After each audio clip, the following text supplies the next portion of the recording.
All right, the next step in our installation today is we need to find rafters so that we can attach our roof mounts. And there are several ways that we can go about finding the rafters. The first way is actually literally visually looking for it. And you'll notice here Jerry's kind of pointing out, in this particular case, the rafter is marked in orange on this. But what we would do is look under the roof eave and just try to visually see the rafter tails sticking out. That's probably the first and most common way that we can find the rafters.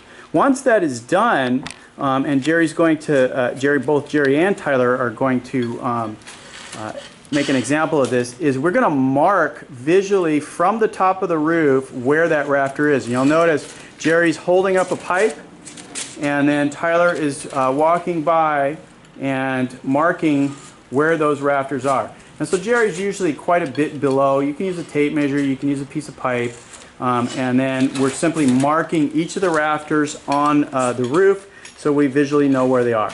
The next thing that we're going to do is Tyler's going to do a little dance for us. And it's called the rafter dance.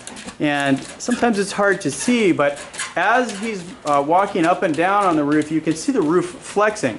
And there are certain areas where it flexes a little bit less, and that's a giveaway where that rafter might be located.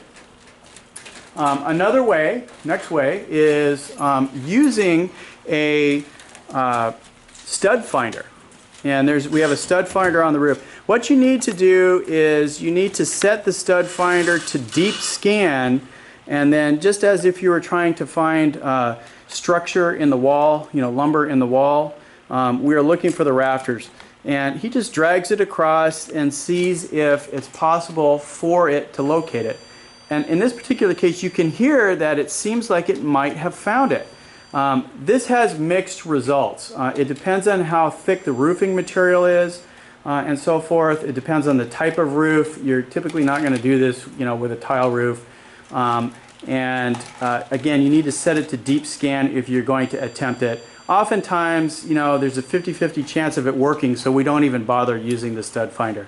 Normally, what we're doing is the next step, which we call the tap test.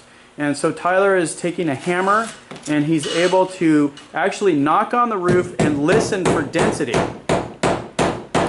And so as he walks the hammer across, when he's not on the rafter, it sounds a bit more hollow. When he hits the rafter, it sounds a bit more dense.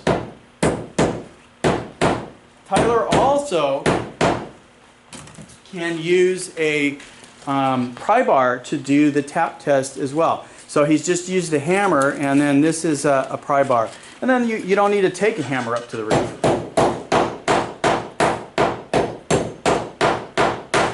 In fact, with that test, we could actually hear it pretty good.